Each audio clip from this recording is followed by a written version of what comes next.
Albert Einstein loved music. His son Hans Albert recalled his father trying to educate him in a wider sense. He often told me that one of the most important things in his life was music. Whenever he felt that he had come to the end of the road or was in a difficult situation in his work, he would take refuge in music that would usually resolve all his difficulties. From his childhood, through his student days, and into his 60s, music was at the center of Einstein's creative life, while Mozart and playing the violin were at the core of his music. Einstein's friend Hans Beiland recalled, "When Einstein's violin began to sing, the walls of the room seemed to disappear. For the first time, Mozart's music appeared before me in all its glory, with its pure lines, playful and inspiring." Einstein's passionate musical performances mirror the conviction so natural to youth that everything is possible, while his musical taste shows a preference for classical purity that is also reflected in his physics. Music was the place where Einstein sealed all his emotions in order to avoid dealing with human relationships. Einstein preferred the highly structured music of Bach and Mozart. He imagined Mozart picking melodies out of the air as if they were ever present in the universe, and he thought of himself as working like Mozart, not merely creating theories but responding to nature, in tune with the universe. About composers, he had some very strong opinions. To a reporter asking his opinion on Bach, Einstein replied plainly, "This is what I have to say about Bach's life work. Listen, play, love, respect, and keep your mouth shut."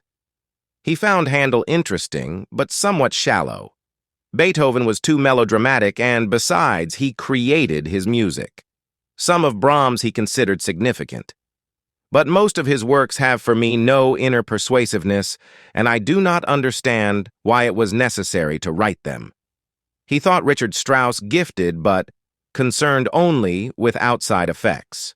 He felt Debussy was delicately colorful, but shows a poverty of structure.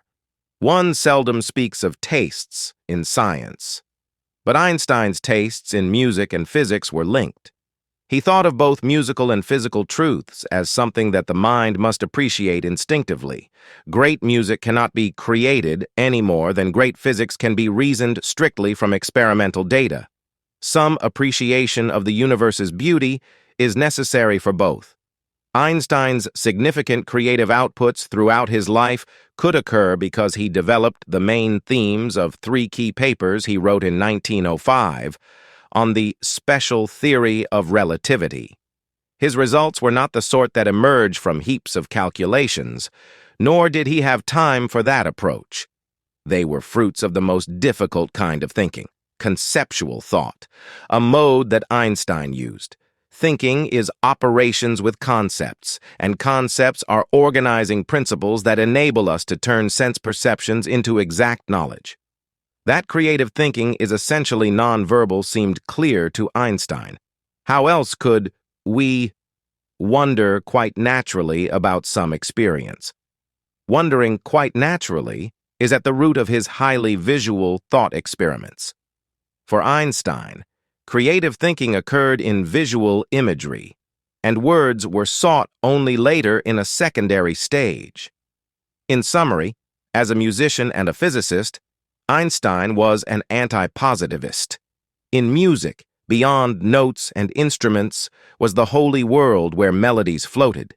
In physics, beyond observations and theories, lay the understanding of the universe, where laws of nature waited to be collected. His great breakthrough was to use organizing principles and the visual imagery of thought experiments to go beyond sense perceptions and its associated form of instinct.